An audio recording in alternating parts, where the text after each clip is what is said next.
आपण मैंने मो पछरे देखि पारुथिबे बेआईन चदर इटा भाटी ये हूँ छत्रपुर अंचल रे जो बाराखेदा गाँव रे ये इटा भाटी अवस्थित। ये RI office Chhatrapur RI office ठारू मात्र 1.5 किलोमीटर दूर। तेबे ये इटा भाटी बेआईन इटा भाटी हैला परे केमिति ये प्रति आखि दृष्टि रखुनाहांती आरआई। तेबे आम सहित अच्छी से इटा भाटीर जोगवाली तांको सहित कथा हबा। आपन नाटा कोन मौसा? सन्यासी सन्यासी ना ये इटा भाटी कहार? सुबल खातिर कह सुबल आ सीम कहती ततरी सुबल और सीम दुई जन दी हाँ हाँ ये इटा भाटी केते दिलु चलला? के दिन मुझे कहीपर मुझे 2 दिन है आसी मु आगु तो आसी नी मुझे भी पहुँची नी मो घर पाखे रही एठी आरआई आछंती? ना ना देखनी देखनी मुझे 2 दिन है काली कई जन पाइपारूनी काली को तो कई जन आसूची कि कौश कर खाली यही जाली करके आसी जाली केते दिलु इटा भाटी जळुची? यहाँ मुझे कहीपरि ता के दिन कर मसे है कि 15 दिन है कि फोड़ी पूरा यहाँ केंचा यहाँ केते स्टॉक अछि इटा और कंचा इटा? तथापि 15,000 पाखापाखि देखो ये खाली खाली देखिकी जातु तुम जो देखार अच्छी देखी जीव 15,000 इटा स्टॉक अछि। स्टक अच्छी बेआईन बाली मध्य से कड़ स्टॉक रहउची? यही नदी पाखर केटू आनी नदी तो अच्छी पाखर निहत पाखर आनी तबे बेआईन इटा आ बेआईन बाली आपण जानिछंती ये बेआईन इटा भाटी? हाँ मुझे तो जाने बेआईन बोली हाँ मुझे कोई भी ना यही पाखर आनी तेबे मो पछरे देखि पारुथिबे बेआईन इटा केमिति कंचा इटा स्टॉक रहिछि मो पछरे आपण देखि पारुथिबे।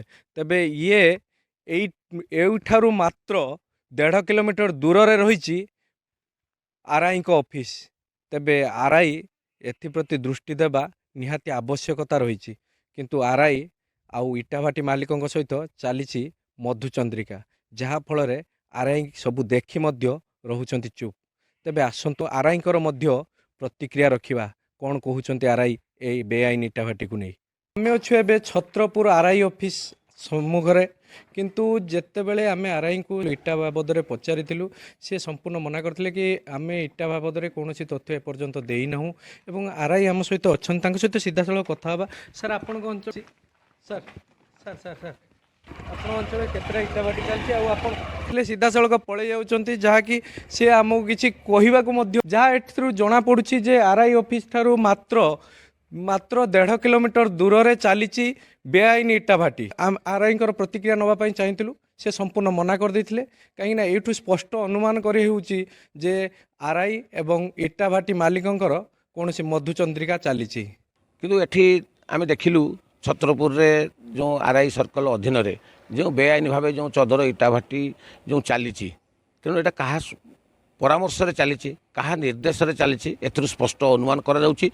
कारण आपण आरआई को पचारे प्रश्न पचारे कि आरआई तांकर कौन से उत्तर न दे गाड़ी में बसिक पलि गले कहीं मु तो ठिया जड़े जनसाधारण हिसाब से मुझे सम्मुखें यही तथ्य रखापी चाहूँगी छत्रपुर अंचल जिते गुड़े बेआईन इटा भाटी चली से चदर हो बा चिमिनी हो बा जहाँ भी चली सबू प्रशासन ज्ञात सारे चली केवल जदि किसी तदंत आड़े बा जदि जिलापाल कौन निर्देश जदि आसूँ तदंत कर केतरा इटा भाटी चली केतरा इटा भाटीर तथ्य दियो बोली सेतेबेले से कौन तदंत न करी साधारण लोकों ना रे केस दे देकी 2-4टा केस दे देकी से निर्भर बसी जाउछंती जे आमे पाइगलु यही लोक मैंने इटा भाटी करुँच प्रकृत में कौन जगह उपर इटा होची से जगार मालिक किए प्रकृत में इटा भाटी से करुँच कि नहीं बा आखपाखर लोक मानकर माने स्टेटमेंट से नौ कि नहीं हाँ प्रकृत में यही राम करूला कि श्याम करूला कि हरि करूला बोली ये सब कौन तथ्य आरआई नौ ना मात्र सीधा सड़क भाव जदि तहसिलदार निर्देश देले बा जिलापाल निर्देश देले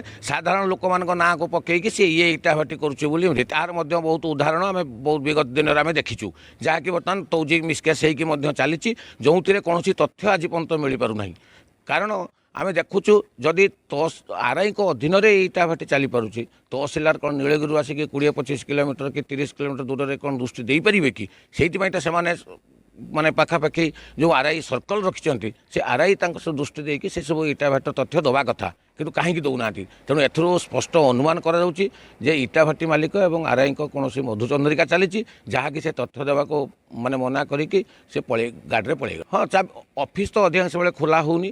ସେମାନେ ସେଇ ଇଟାଭାଟି ମାଲିକ ବା କୌଣସି ଲ୍ୟାଣ୍ଡ ଆକ୍ୱିଜିସନ୍ ଯେଉଁମାନେ କରୁଛନ୍ତି, ଏଲି କେସ୍ ଯେଉଁ ହେଉଛି, ସେଇମାନଙ୍କ ସହିତ ମଧୁଚନ୍ଦ୍ରିକା କରିକି ସେଇମାନଙ୍କର ବଟି ଆଦାୟ କରିବାରେ ସେମାନେ ବ୍ୟସ୍ତ ରହୁଛନ୍ତି। ସେମାନେ ଅଫିସ୍ ଖୋଲୁନାହାନ୍ତି। ସାଧାରଣ ଜନତା ମାନେ ଖଜଣା ଦେବାକୁ ଆସି ବା କୌଣସି ଆର୍ଆଇ ଅଫିସରେ ତାଙ୍କର ସମସ୍ୟା ନେଇକି ଆସିକି ପହଞ୍ଚନ୍ତି, ତାଲା ଝୁଲୁଛି। ତେବେ ଇଏ ଘଟଣା କେତେ ଦିନ ଏମିତି ଚାଲିବ, କେବେ ପ୍ରଶାସନ ଆ ଉପରେ ଦୃଷ୍ଟି ଦେବ, ତାକୁ ନେଇ ଅପେକ୍ଷା। ନୀଳଗିରି ସରୋଜ ଜେନା, ବଡ଼ ଖବର।